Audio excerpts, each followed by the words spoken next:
ഇവിടെ നിർമ്മിക്കാൻ പോകുന്നത് 1 ലിറ്റർ അളവ് പാത്രമാണ്. അതിനുവേണ്ട സാമഗ്രികൾ പേപ്പർ, കത്രിക, പെൻസിൽ, റബ്ബർ, സ്കെയില്, മട്ടക്കോൺ. 10 സെന്റിമീറ്റർ നീളത്തിലും വീതിയിലും പ്ലസ് ആകൃതിയിൽ വെട്ടിയെടുത്തിട്ടുണ്ട്.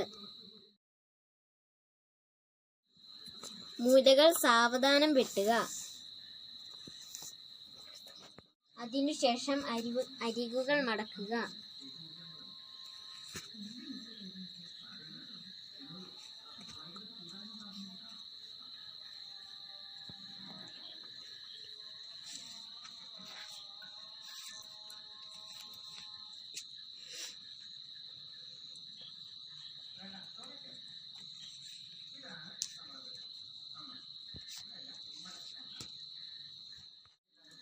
അതിനുശേഷം സെല്ലോ ടേപ്പ് കൊണ്ട് ഒട്ടിക്കുക. വശങ്ങൾ ഒട്ടിക്കുക. 4 വശവും പശ വെച്ച് ഒട്ടിച്ചിട്ടുണ്ട്. നമ്മുടെ അളവ് പാത്രം ഇവിടെ റെഡി ആയിട്ടുണ്ട്.